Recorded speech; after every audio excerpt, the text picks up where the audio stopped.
This lecture kind of had its genesis in some sessions I ran at Macquarie University, but also the work I'm doing in the UK, which is working with school teachers actually to kind of embed coins into the classroom and in the teaching of ancient history.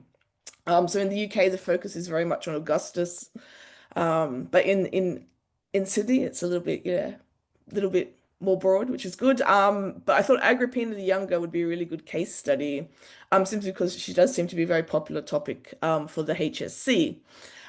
So what I'm going to do is talk about the different types of numismatic evidence we have for Agrippina the Younger, the kind of pros and cons of each, so that students can talk about that if they choose to, in exams or things like that, as well as some examples, and kind of ideas of activities that you can use in terms of, yeah, bringing this type of evidence into the classroom. Because I don't know about in Australia, but in the UK at least, there is quite a hesitancy about using coins. Everyone's like, oh, I don't quite know.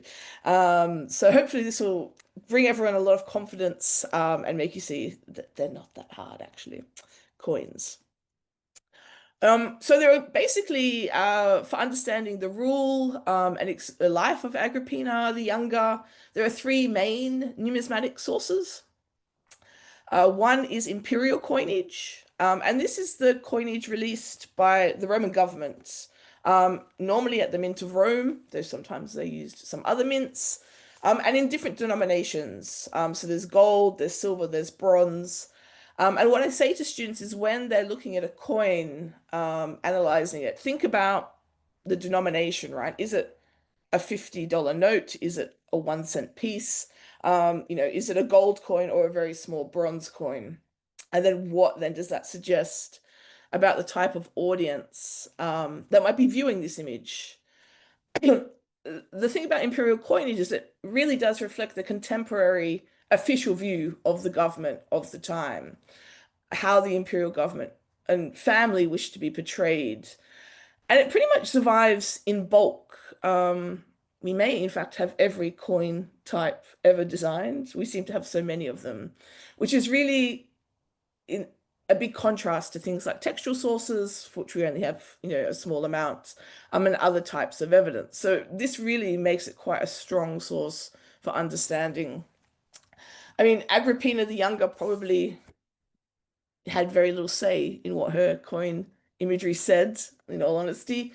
But I think we also need to then think about that for emperors as well. I mean, I doubt that Claudius or Nero was sitting there being like, this month on my coins, I will have caries, I will have liberalitas.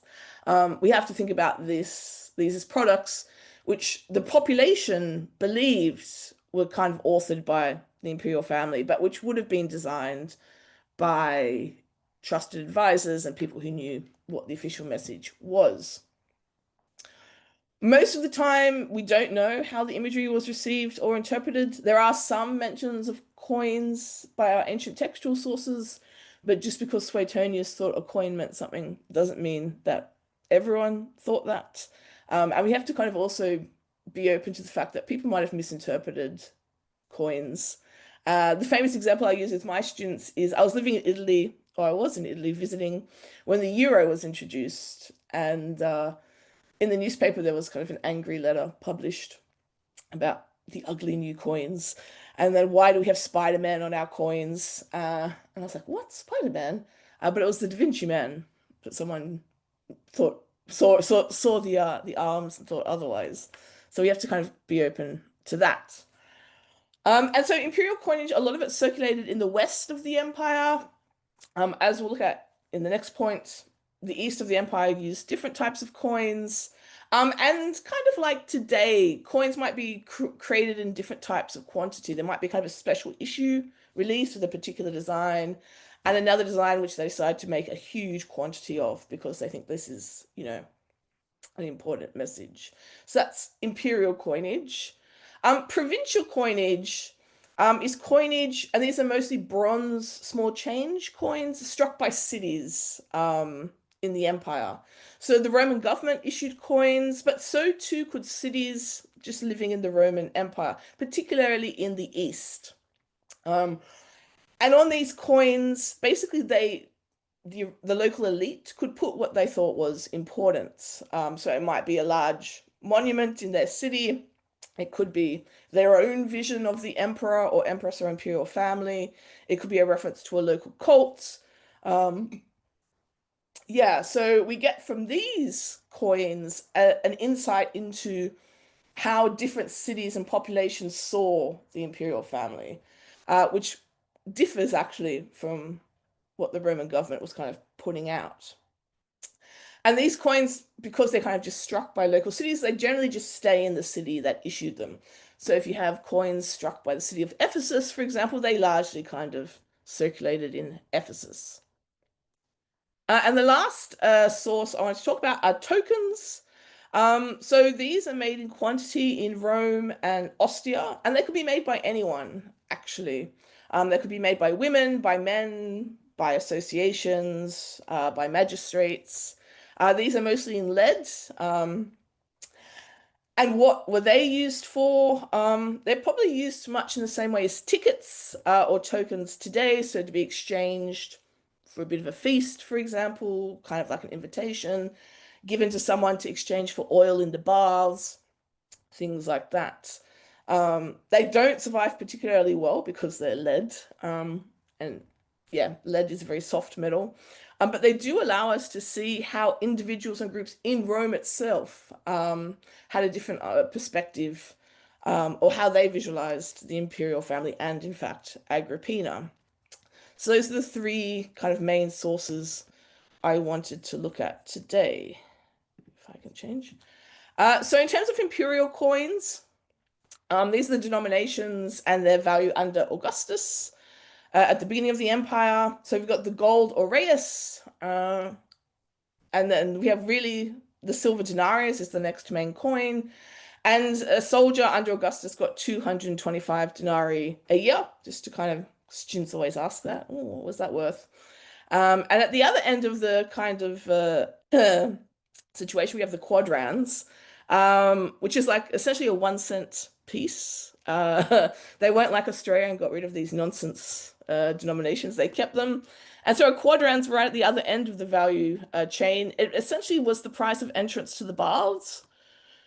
And not much else. A loaf of bread even cost more than a quadrans. So yeah, I think if you wanted to cross the river Tiber, it was 1 quadrans for the ferryman. But that was it. So, thinking about these, what the different coins are worth and where they might have been employed.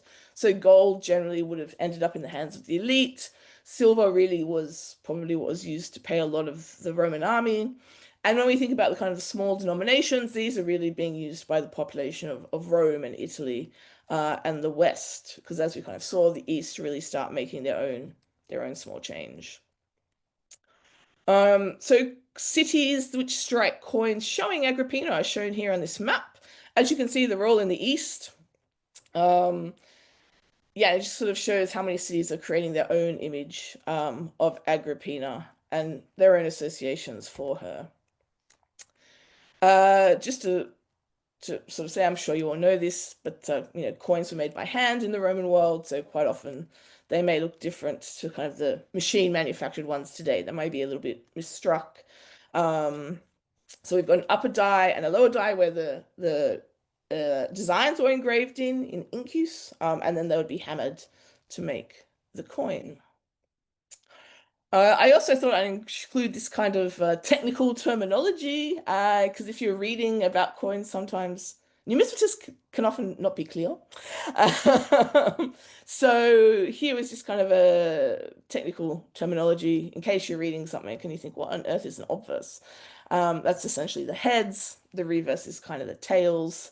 The legend is the writing on the coin. The field is any blank space on a coin. Why not just say in empty space? Anyway, the picture on a coin is called the type.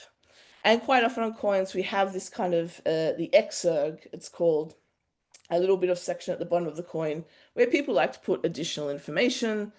Here we've got the legend Sicil, so referring to Sicily. And this coin allegedly shows Augustus's efforts to raise Sicily up from her destitute position.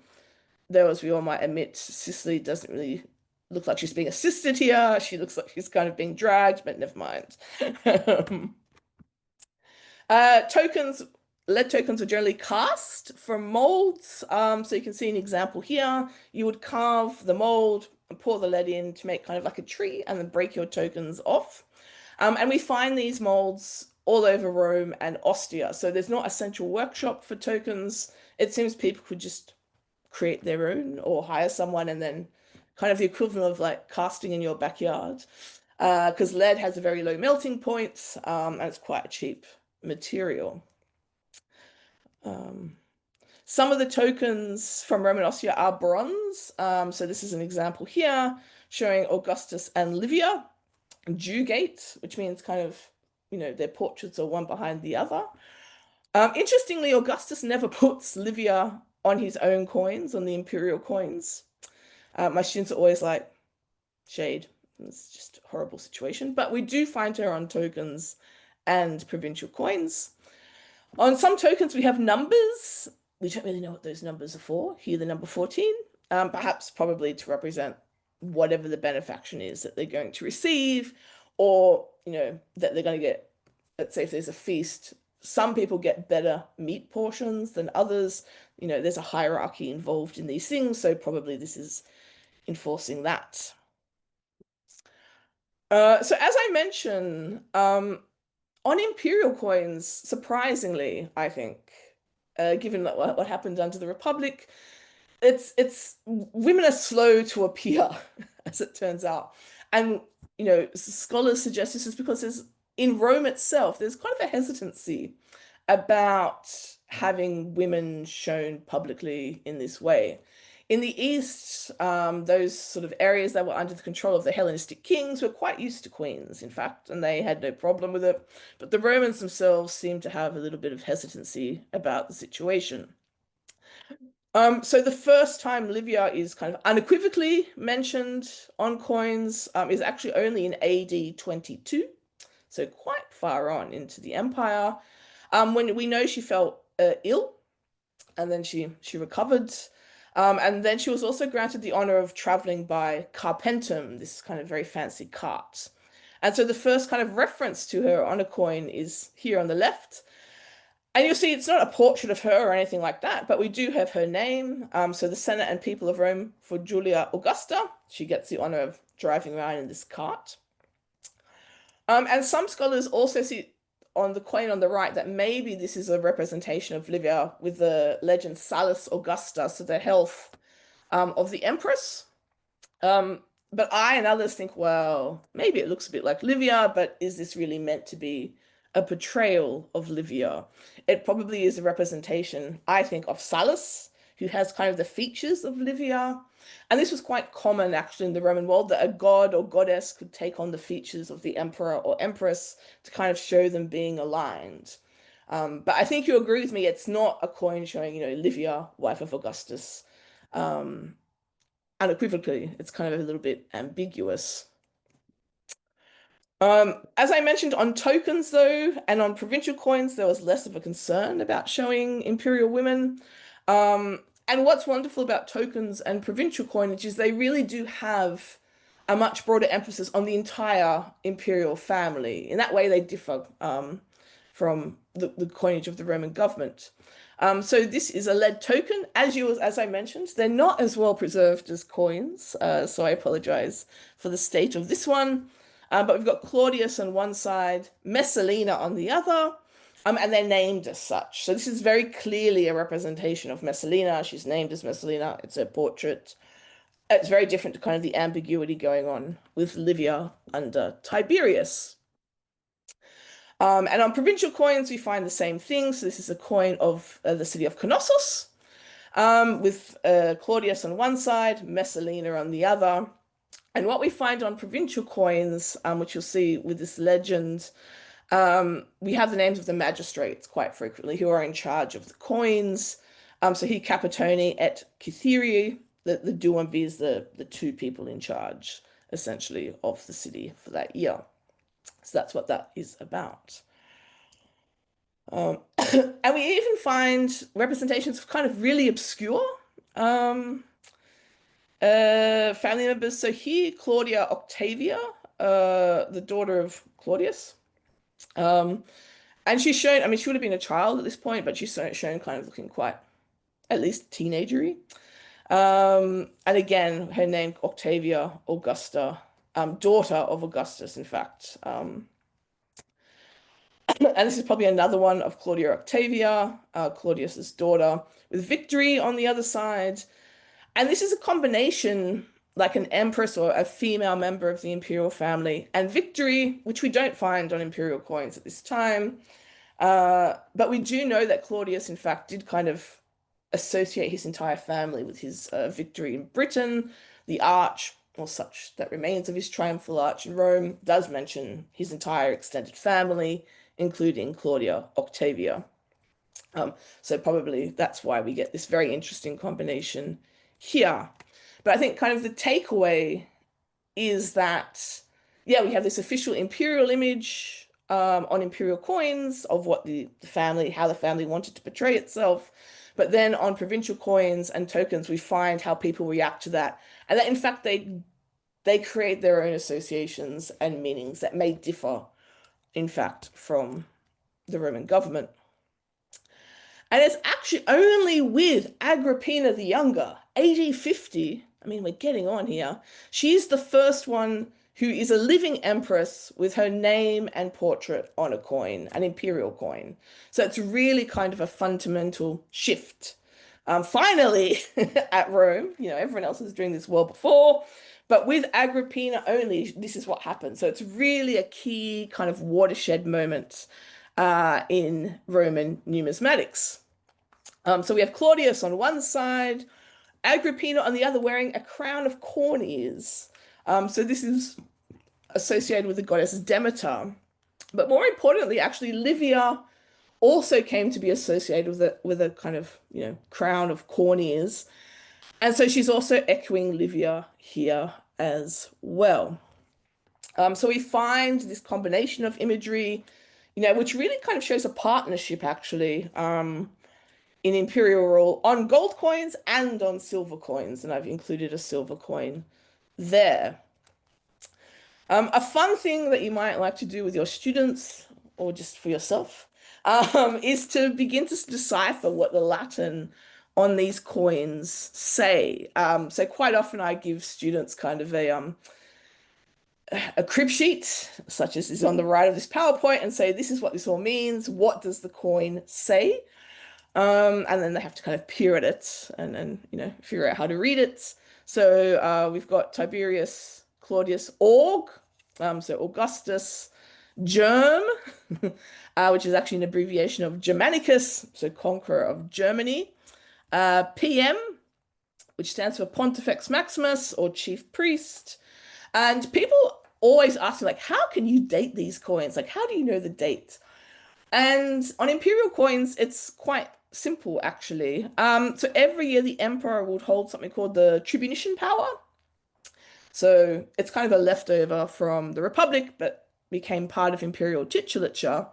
So he would hold, in the first year of his rule, he would hold tribunician power.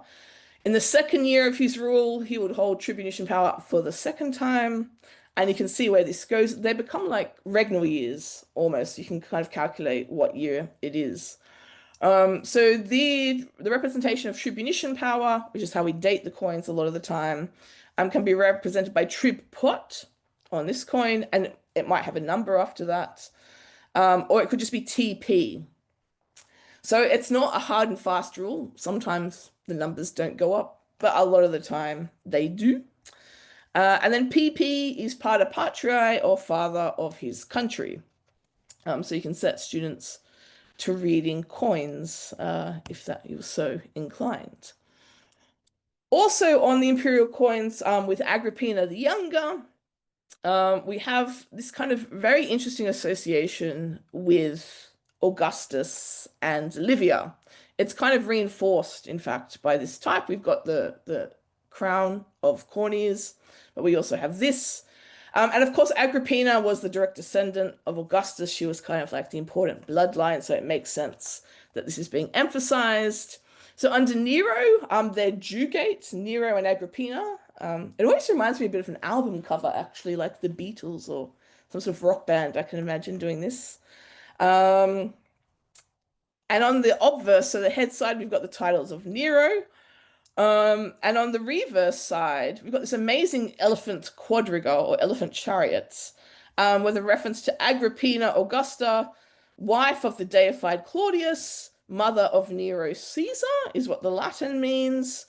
Um, and essentially, when Augustus died, kind of a statue of him was created, and it joined this parade that would take place in Rome when there was games at the Circus Maximus or the Colosseum. There would be a procession, and the gods would be paraded in, through the city, and Augustus became one of these gods. And when his image was paraded through the city, it was in an elephant quadriga, which here you see four elephants side by side. I doubt four elephants are fitting through the streets of Rome. They might have had to go single file. The logistics of it is quite something to think about.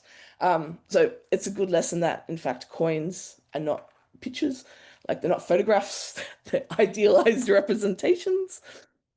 But on the reverse, then we have a Claudius who has died and is now deified and joins Augustus in this chariot. So really communicating this point that there's a direct connection to the beginnings of the dynasty, Augustus and Livia, and kind of Agrippina really as kind of the blood descendant. And some more Latin for us to decipher. So DVF means Divi Filius, or son of the god. We find that on in the titles of Nero. Imp is imperator. Cos stands for consul. And you might get numbers after that. So consul for the first time, consul for the second time. Mother is martyr. And you see on the reverse of this coin XSC, so ex senatus consultum, or by decree of the Senate. And here this is probably referring to the fact that it was the Senate who voted these honors for Augustus to have his kind of image paraded through the streets of Rome with all the gods every time there was kind of a show on. So when we think about, the aftermath of Augustus and all the deceased and deified emperors, they would regularly kind of come out and be paraded through the streets of Rome alongside all the gods. This kind of very interesting role played by festivals in Roman memory and history. Yeah, and what's interesting is the coin does seem to reference an earlier coin that was struck by Tiberius for Augustus. So this is the coin commemorating the original honor granted to Augustus after he died. And you can see here SPQR, so the Senate and people of Rome have given this as an honor to the divine Augustus. On this example, you'll see the elephants all have riders. And on the other side, we have the titulature of Tiberius and a really large SC. So a very strange oddity, or an oddity of bronze coins from the Mint of Rome. The imperial coinage is that they all carry from the reign of Augustus the writing SC, so by decree of the Senate. We have absolutely no idea why this should be the case. Many theories have been proposed, but probably the reason it carries this writing after a time is that this is what bronze coins of the imperial mint had. It's how you know it's a coin of Rome, the Roman government, as opposed to, example, a coin of Knossos or any of the other cities that are minting coins at this time.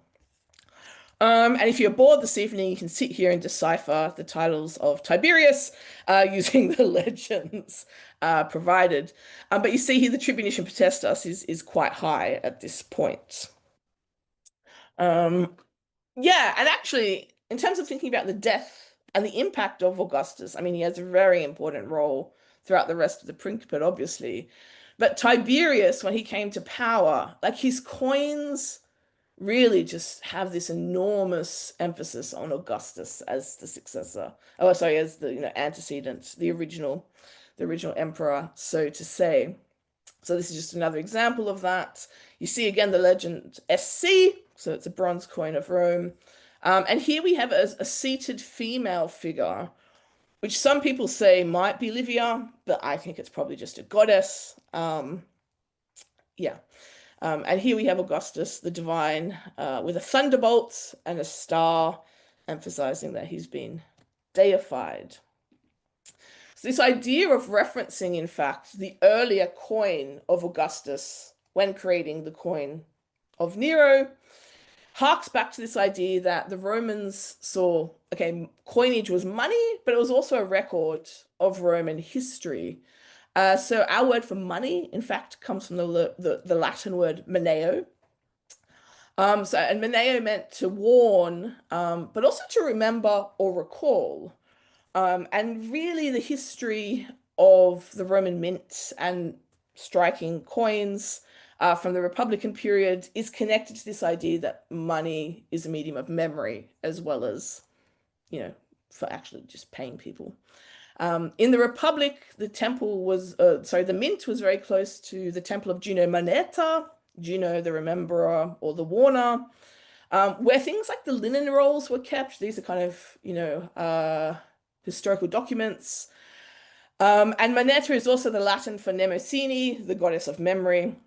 So the Romans really did see coins as a monument, really, of memory.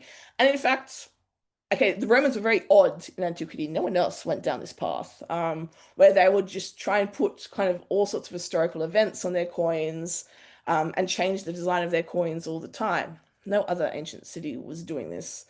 But I think it really does reflect the fact that money is essentially a medium of memory, right? It just recalls our transactions with others, our exchanges with others.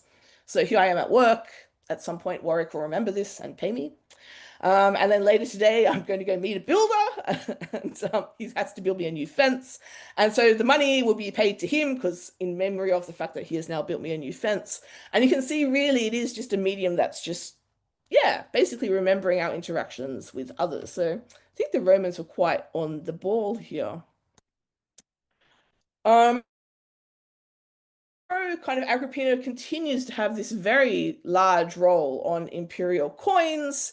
So we have the Jugate bust, but we've also got this coin issue on gold and silver, which has kind of Nero and Agrippina facing each other. What's fascinating about this coin is that on the obverse, so the heads side, one might say the main side of the coin, it's Agrippina, whose titles are given, not Nero. Nero's titles are now on the reverse of this coin. So it really raises some very, very interesting questions. Like, is she the kind of main authority behind the coin? Is she the one responsible for it? Whoever has made the coin is kind of somewhat indicating this, in fact, by putting her titles on the obverse. So when we begin to think about what sort of role she might have had, this is a very interesting piece of evidence. On the reverse of the coin, we've got an oak wreath, which is a wreath traditionally given to Romans who had saved the lives of fellow citizens. By this time, it just becomes an honor that is given by the Senate to the emperor, have an oak wreath. So, and so we see that with the writing XSC. So the Senate has given Nero this oak wreath. But we could also maybe interpret the fact that XSC might also be that the Senate has kind of decreed that these coins be made, that they're kind of condoning perhaps. Maybe what Agrippina was thinking, we should make some gold coins, this should be the design. It's a really, really fascinating kind of coin to get stuck into, to debate. Yeah, like what was going on behind the scenes here. Very, very unusual. So those are the gold and silver coins. But those designs are not found on the bronze coins of the Roman mint. And this is what I was saying before, that the gold and silver aimed at kind of the elite, the army, often carry one set of imagery, and on the bronze coins might be carrying a completely different set of imagery because the idea is they're going to be used by a completely different set of people. So on bronze coins, Agrippina initially appears under Caligula on this very famous coin, which shows Caligula's sisters in the guise of goddesses. So Securitas, and that is in fact Agrippina there on the left as Securitas. She leans on a column. She's carrying a cornucopia, which is a horn of plenty. We've got Concordia, kind of aligned with Drusilla, so harmony. And Fortuna is aligned with Julia. And Drusilla, of course, dies shortly after this, so it's all kind of this is the end of that. But it's this kind of very remarkable moment in the representation of women on imperial coins, and reflects kind of, I think, the stories that we have in the textual sources about Caligula's attitudes towards his sisters. Under Claudius, on bronze coins, a coin is struck for Agrippina, which shows the Carpentum. So again, this very interesting kind of recalling of Livia and the honors granted to her. It's just kind of blank, but she's now got the honor of riding around Rome in her Carpentum, with the title given to her daughter of Germanicus, and wife of Augustus Caesar. So that's what's going on the bronze coins. Interestingly, Tacitus tells us that, she was going around in this Carpentum. So it's a nice moment where kind of the texts and the coins align. Yeah, so I mean, regardless of what Tacitus says, he was a fairly grumpy fellow. The Carpentum was traditionally given, even in the Republican period, to women of kind of very elite status. So it's not so unusual, and certainly not only allowed to priests and sacred images, as Tacitus would claim. The interesting thing about, well, the sort of fabulous thing about imperial coins at this juncture is that they are all available online, with images, at this website called Ochre. And if you wanted students to kind of be interactive and find things out for themselves, you could get them to log on to that at home, if they don't have computers in the classroom, and just find under Portrait Agrippina the Younger, and it will bring up the 19 coins carrying the portrait of Agrippina, and they can go through and have a look themselves about what's on the bronze coins, what's on the silver coins, what's on the gold coins. And another handy reference is NUMISWiki. So you might see some strange terminology when you're looking at the coins, like cornucopia or sort of technical terminology. And NUMISWiki generally has an entry for what each thing is. So if you come across something that you don't know, like what, you can look it up on NUMISWiki. Yes, I don't know why I included this additional image, but anyway. So on lead tokens, we see the impact, I think, of the imperial coinage. So as I mentioned, these lead tokens are made in Rome and Ostia by a variety of individuals. I apologize for this image, but it's the only image we have of this token. Though I have now been told that in Rome, where we think they're kept, they have now found the tokens. So at some point I will go and get better photographs of these. They were missing for many years, but the appropriate cupboard or equivalent has now been found. So you can kind of see, maybe, or you can take my word for it, that we do have Nero and Agrippina Jugate again, so as on the coin. But on the other side of the token, we've got another portrait, who probably is the person who was making this coin, which probably was a procurator, from what we can tell from the writing, very abbreviated writing on these coins. So in a sense, this person, whose name is probably Tiberius Claudius, makes a token with Agrippina and Nero, inspired by what happens on the coins. He kind of adopts the same imagery, but associates himself and his own position on the other side. So this kind of very interesting connection of different individuals throughout Rome, and the imperial family. So this is kind of the evidence that you can say, well, who on earth was looking at these coins? Who cared? We do find on tokens, they do reference the contemporary imagery. So clearly someone was paying attention. For the provincial coinage, again, fabulously, we now have an online database with everything on there, including now all the Greek has been translated into English. So you no longer need ancient Greek to deal with this website. Thank God. So you can go to Roman provincial coinage online, and again, you can do an advanced search and look for the person. And what you're looking for is Agrippina the Second, without a title. Fine. And it will bring up all the cities that are striking coins showing Agrippina the Second, which allows you to kind of explore what goddesses she's associated with, what titles she has, things like that. 142 coins struck showing Agrippina the Second. When you do this, and this is kind of the entries that you get, and if you click on the number, you'll get a much more detailed description, including a translation of all the Greek. But I just wanted to put some highlights here from the provincial coins to kind of show the myriad of ways in which Agrippina was kind of conceptualized by different cities in the provinces.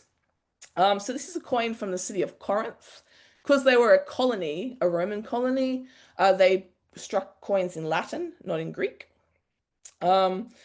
And so, yeah, and if you want to kind of look it up, I put the reference to the RPC database. But we have Agrippina shown as the wife of Caesar. And on the other side, we have the moneyers, the magistrates of the city are named.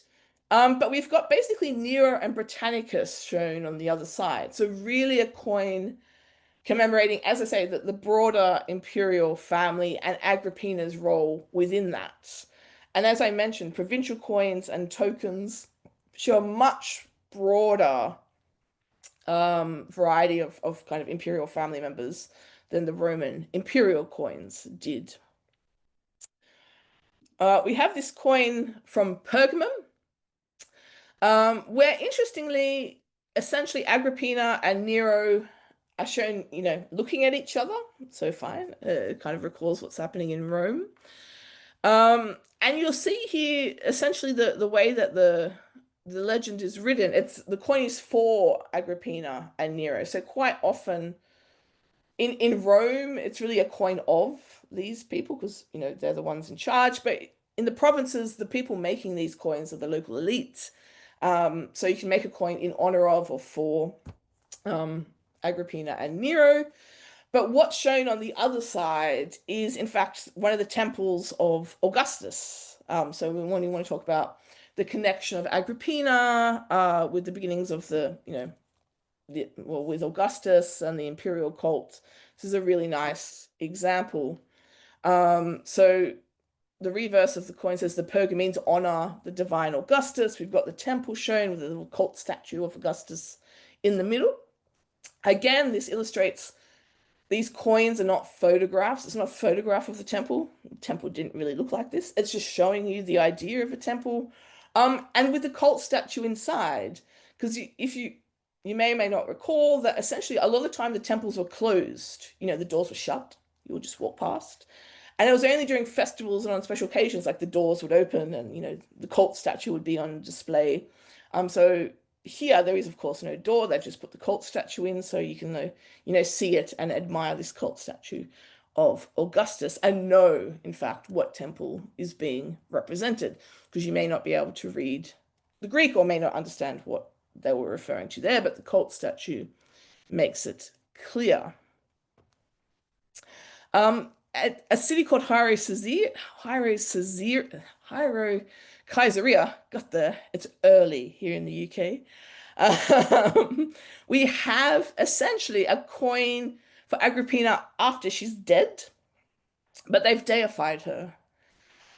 So of course, no official deification in Rome, given her end. But in the provinces, once she was dead, they were like, oh, the divine or the goddess Agrippina. So here she is called Divine Augusta Thean Sebastian. And on the other side, we've got local cults. So Artemis wrestling a stag here. So as I mentioned, a lot of provincial coins do show local cults. And what we have is then the empress kind of being aligned with local culture, as we do have here.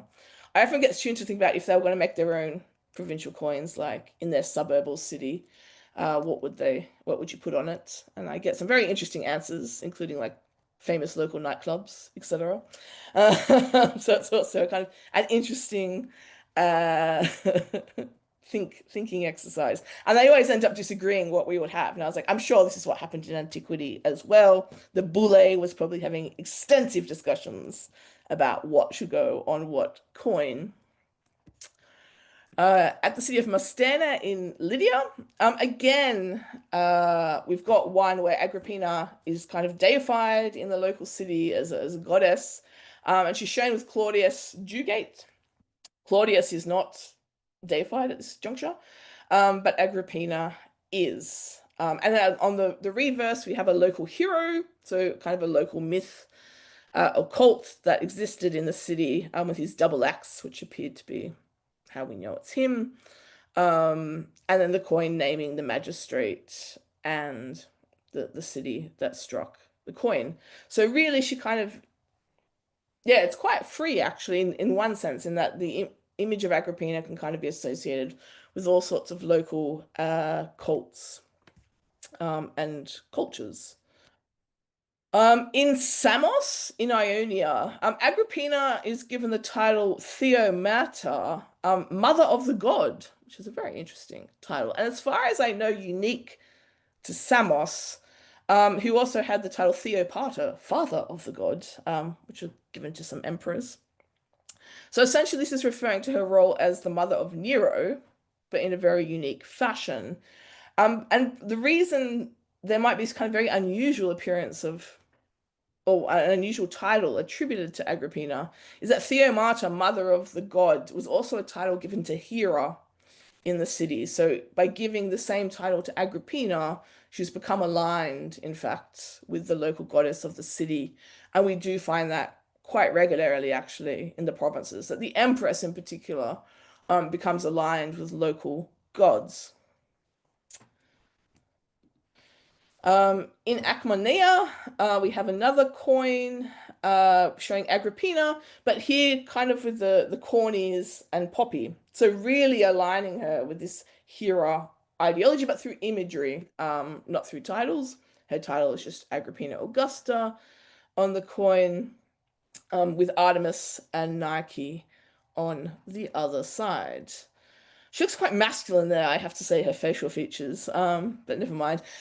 When provinces were creating their coins, they may not necessarily have had like a statue of Agrippina to model it off. So, that could explain it's quite unusual features there.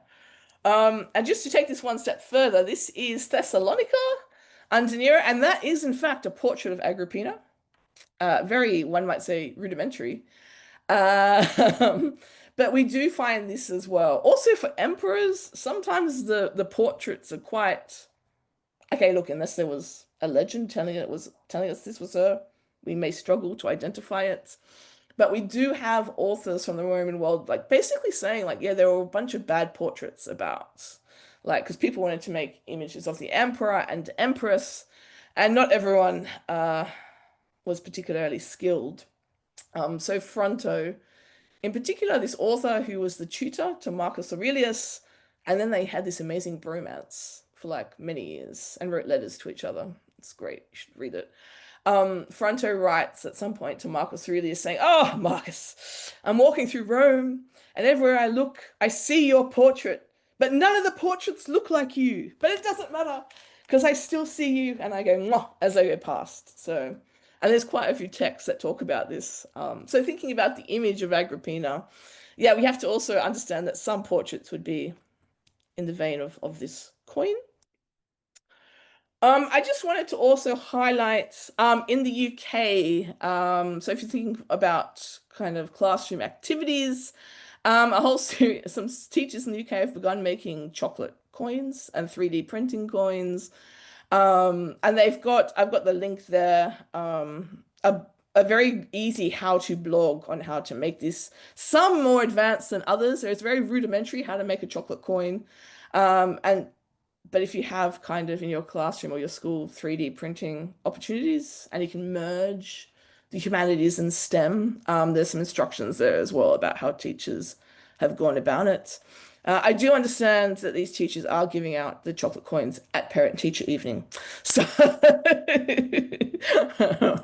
but yeah, some fun activities you might think about in terms of, yeah, kind of how to bring coins creatively into the classroom there. So I was just going to end with the links to kind of the resources I was talking about, the various types of coinage databases online. And there are two videos that may be of interest to you when teaching Agrippina. Both are created by my colleague Kevin Butcher. One on Caligula and his sisters, talking about that bronze coin where the three sisters are shown as goddesses, and one on Nero and Agrippina.